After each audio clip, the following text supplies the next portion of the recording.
Good morning, I'm Smitty. It's Sunday. It was a long night last night. Yes, it's so good! We're good! Streaky! Yes! I have decided that I am going to make some lamb demi-glace. We purchase a half lamb about once a year. Perfect use is to make some demi-glace, which is basically just stock that's reduced down. So that's what we're gonna do.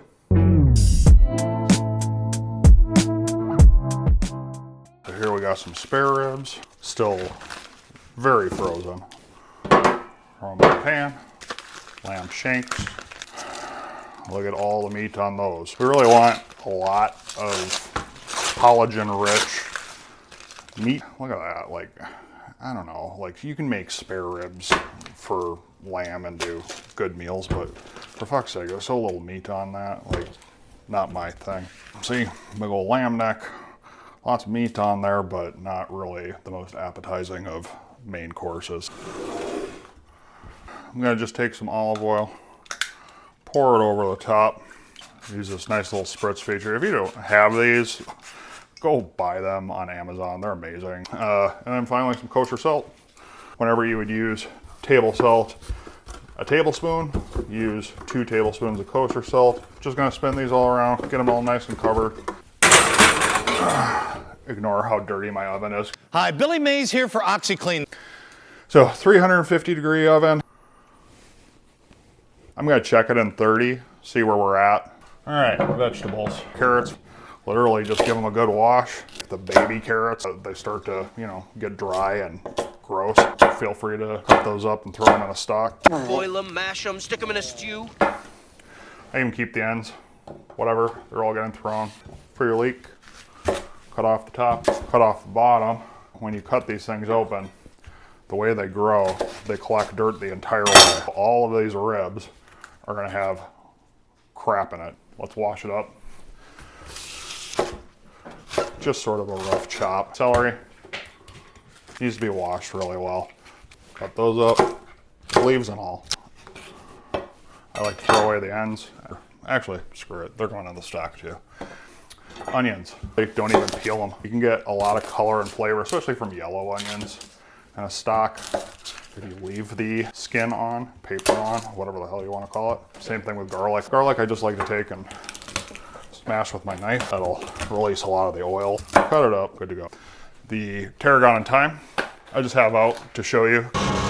We have such sights to show you. We're gonna throw that in an hour before the stock is done. Tarragon, it's really good with rich, meaty flavors. Thyme, I bought a pack of this shit and I've tried to use it in every possible way I can, but I still fucking have a lot of it. It's going in.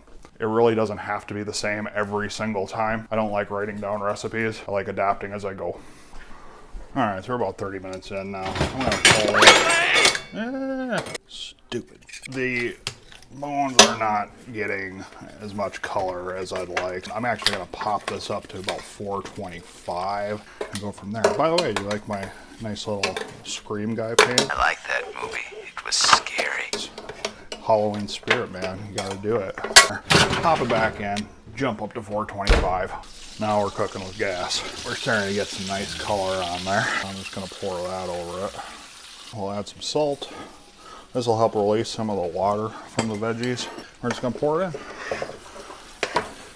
Pull this up, pop it back in, and we're gonna go for another 20 minutes. And this is what we're looking like. I'm gonna give it another spritz with olive oil. Put it in for another 20 minutes. Oh yeah, okay, so look at all that color on those. Dear God, it's beautiful. I'm taking out all of the little bits I can. I'm gonna put it on a fairly high heat, medium high. Tomato paste, I don't know, 1/3 of a cup. Okay, so we're taking the tomato paste and we're giving it some color. I'm gonna put it down to medium. I don't want things to burn. I have this Chianti Classico. It's just what I had in the fridge. I'm gonna use the rest of it, which is about, I don't know, a cup and a quarter, and get up every little bit of this fond that we can. Turning that up a little bit higher. We're going to let that reduce. We've reduced it quite a bit. I'm just going to add some water.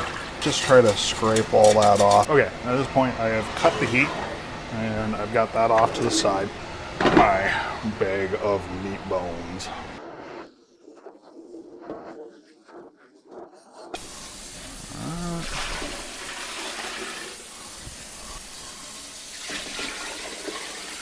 There's two. At first, I'm gonna put this on, I don't know, medium low. Kind of like low and slow cooking with barbecue. The longer you let things cook, the more of the connective tissue and collagen and all that is going to get released. And that's going to be where we're getting like the body and depth for this sauce. It's going to give you a great mouthfeel. And I'm probably going to keep it on here for, I don't know, 2, maybe 3 hours. 2 hours later. As you see, I've just got like a really low boil. And you can see all of these impurities on top. Oil, that is. Black gold. Texas tea. We're trying to get those out of there. So I'm going to stir around that way and stir a little bit around that way. And that'll just help try to kind of drive things to the side. And then you're just going to scrape off and try to get most of this fat. All the impurities. All right, you can see how much I scraped off there. There's quite a bit. Now is a good time to throw in 5 bay leaves. I couldn't even tell you exactly what flavor the bay leaf brings out in long, slow cooking processes like this, but it just sort of rounds things out, and I've noticed that if it's not in there, it's got something missing. Probably let it go at this temp for another hour. 1 hour later.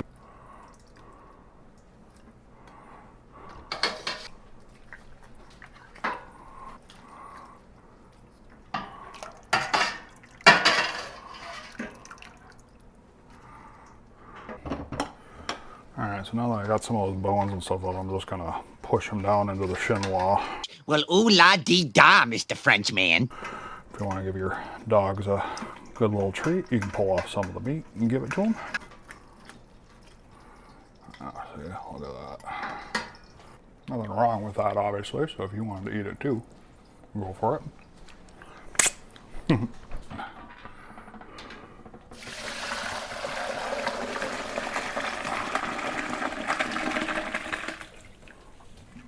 Let that drain out. While that is draining, I'm going to clean out the pan. And same as before. Push all this through. And we're going to be doing this straining a few times. And I've got a bag over here that I'm using to keep all the stuff in. Here. Wash this up real good. That way we got a clean chinois. Cheesecloth goes into your chinois. Kind of wrap it around so it doesn't drop. It's not going through cleanly. Just scrape the cheesecloth a little bit and pour the rest. And while that's dripping through, I'm going to clean this one out again. So I don't know if you can see that well, but there's all kinds of sediment and crap in there. And wash the cheesecloth as well as the chinois, because we're going to strain it one more time. All right, now that that's all nice and clean, pop it back in. All right, and one more strain through. That should go through a lot easier than the first one. And this last one I'm just going to let drip out because I don't want to push any more of the sediment through if there's any remaining, and there probably will be. So, all right, back to the stove. All right, this is what we're left with. We're probably going to still have some impurities and things like that in there, but we're going to start getting it to a light rolling boil, and then we'll just skim off the top like we have been doing. Now I'm taking those herbs from earlier and I'm wrapping them up in the cheesecloth that we used. I'm going to tie that up into a bundle and throw it into the stock mix.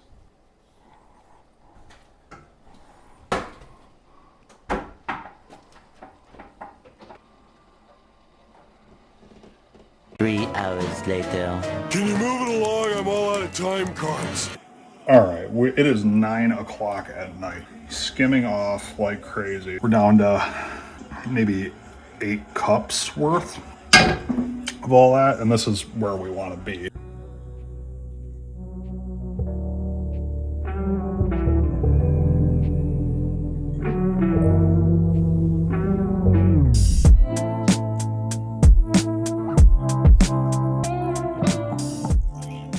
All right, so now at this point, what I would do is take it and throw it in the fridge for, I don't know, an hour, 2 hours.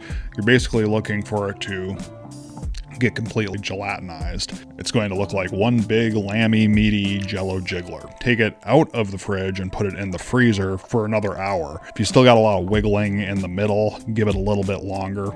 Pull it out and cut it into cubes. Take those cubes and put them in a Ziploc bag. I have another video coming out soon that's going to show you how to utilize these Demi-Glace cubes, and so I don't see the point in showing you the end product yet. Now, before I get absolutely slammed in the comments, normally a Demi-Glace is a 50-50 roux stock mix. It's frankly a lot easier to just sit and have a stock reduce for hours on end. I prefer to do it this way. I also think it makes it a little more versatile, because if I want to add roux later on down the line, I can always just take those cubes, add a little more water, and then I've got the stock to make a roux. Yes, I realize it's not a traditional Demi-Glace, but it will do the work for you. Thanks for watching. I have more videos coming out soon. Hit that like and subscribe if you're interested.